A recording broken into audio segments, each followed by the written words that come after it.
Tangail press ক্লাবে শুক্রবার সদস্য শিক্ষা শিবির অনুষ্ঠানের আয়োজন করে জামাতে ইসলামী। অনুষ্ঠানে প্রধান অতিথি ছিলেন দলের সেক্রেটারি জেনারেল মিয়া গোলাম পরোয়ার। টাঙ্গাইলের বিভিন্ন এলাকা থেকে জামাতের নেতাকর্মীরা এতে যোগ দেন। অনুষ্ঠানে যোগ দেওয়ার আগে মিয়া গোলাম পরোয়ার নানা বিষয়ে সাংবাদিকদের সাথে কথা বলেন। তিনি জানান, বিগত আওয়ামী লীগ সরকারের আমলে ভোটের নামে দেশে তামাশা হয়েছে।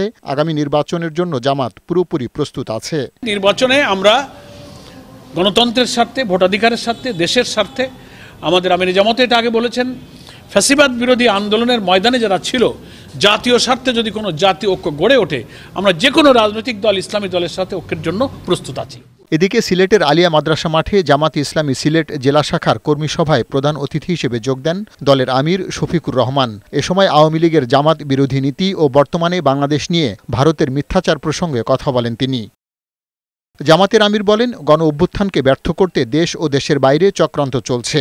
দেশের মর্যাদা ক্ষুণ্ণ করতে মিথ্যা গল্প সাজিয়ে বিদেশি বন্ধুদের বিভ্রান্ত করার চেষ্টা করছে ষড়যন্ত্রকারীরা। তবে এসব ষড়যন্ত্র ব্যর্থ হচ্ছে। দেশের বিরুদ্ধে মিথ্যা প্রপাগান্ডা করছে, দেশ থেকে করছে, বিদেশ থেকে করছে। দেশের মর্যাদা ক্ষুণ্ণ করার জন্য মিথ্যা গল্প সাজিয়ে বিদেশি বন্ধুদেরকে তারা বিভ্রান্ত করার চেষ্টা করছে। অবশ্য পদে পদে তাদের সমস্ত ষড়যন্ত্র শয়তানি ধরে পড়ে যাচ্ছে। আমরা এই দেশে ধর্ম বর্ণ নির্বিশেষে ভালো আছি, ভালো থাকতে চাই। জামাতকে যারা ধ্বংস করতে চেয়েছিল, দেশের মানুষ তাদের প্রত্যাখ্যান করেছে বলেও জানান দলের আমির। পার্থ রহমান, বৈশাখী সংবাদ।